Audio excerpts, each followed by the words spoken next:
Tem uma pergunta que muitos avós fazem. E aí, quando é perigoso, quando não é, deixar o netinho junto com o vovô ou com a vovó?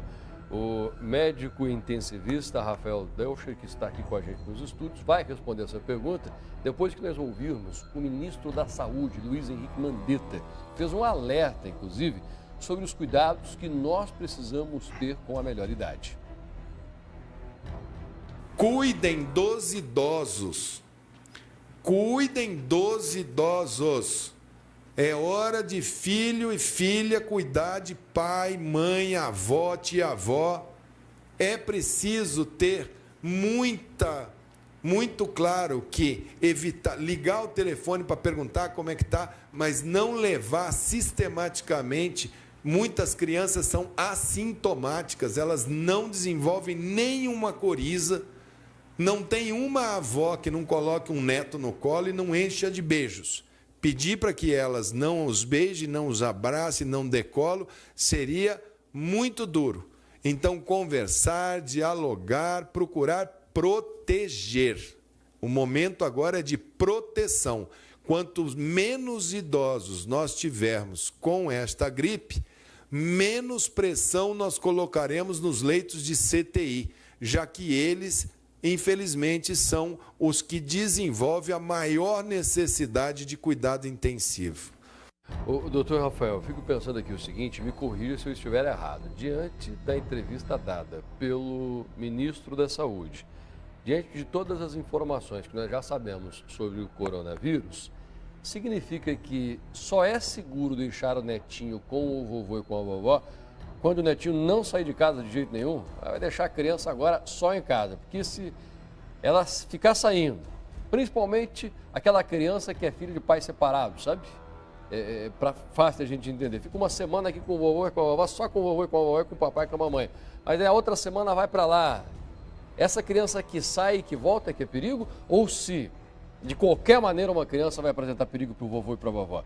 Então, Passai, nós sabemos que de todos os pacientes que vão ficar doentes aqui no Brasil, 5% deles vão precisar ir para UTI, né? E os pacientes que precisam de UTI são em torno de pacientes acima de 60 anos, principalmente os acima de 80 anos. As pessoas acima de 60 anos são as que têm problema cardíaco, pulmonar, de pressão alta, que já faz uso de medicação de uso contínuo.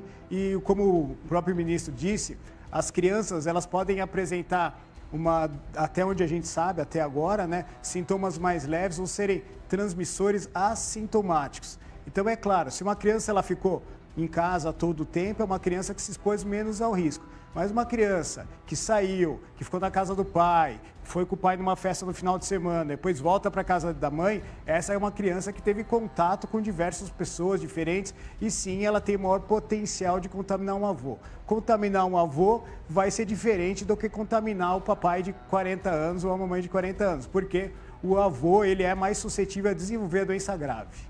Ok, quer dizer que a criança, então, se ela tem o hábito de sair de casa, ela vai na casa de um, na casa de outro, ficar com o vovô e com a vovó vai ser um perigo.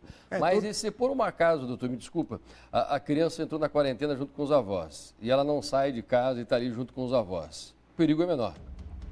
É porque tem muito vovô e vovó perguntando aqui, quer dizer então que eu não vou ver o meu neto durante todo esse período? É essa a recomendação mesmo? Eu não posso ver o meu netinho mesmo? O problema em si, Passaia, não é a criança, né? O problema é alguma pessoa que tenha um convívio social e vá na casa dos avós. Não só as crianças que têm convívio social dinâmico com várias pessoas devem evitar os avós. Se você é uma pessoa que vai em multidões, que tem aglomeração, que o coisa que a gente está contraindicando, você também não deve ficar indo com frequência na casa dos seus pais. O que se fala muito dos avós é que com o fechamento da escola, muitas das alternativas que nós teremos é deixar os nossos filhos com os avós. Eu sou pai da Maria Carolina, que tem 2 anos, e realmente, tanto eu quanto minha esposa trabalhamos e os avós podem ser uma alternativa. Mas saber que os avós, né, as pessoas acima de 60 anos, são um grupo de maior vulnerabilidade. Eles são mais vulneráveis a desenvolver doenças graves. O João Gimenez, tem alguma pergunta, João? Eu tenho sim, Passaia, né? Se fala muito da contaminação, pôr a mão na boca, né? Cumprimentando, né? Enfim, muitas dúvidas as pessoas têm sobre como ser contaminado pelo corona. Pelo ar, eu estar no mesmo ambiente, fazendo uma refeição, por exemplo, na mesma mesa com uma pessoa que está com coronavírus, eu estar na mesma sala que ela, pelo ar, sem eu tocá-la, eu contraio o vírus ou não? A não ser que essa pessoa espirre do teu lado e você esteja a menos de 2 metros de distância.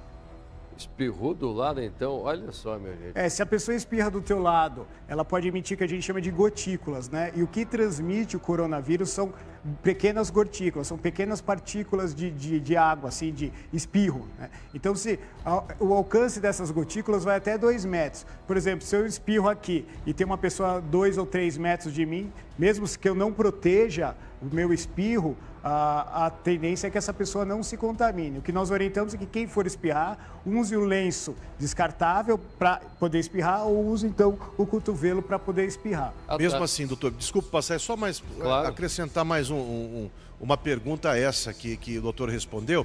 Então, quer dizer, pelo ar não há como o vírus ser transmitido para a pessoa que está próxima a mim, a não ser que eu espirre e mande as gotículas. Só respirando não, né, doutor? Só respirando não. Você tem que ambientes fechados com ar-condicionado. Ambientes fechados com ar-condicionado, porque a gente sabe que o ar-condicionado, ele deixa úmido o ambiente, né, muitas vezes. Mesmo respirando, sem espirrar.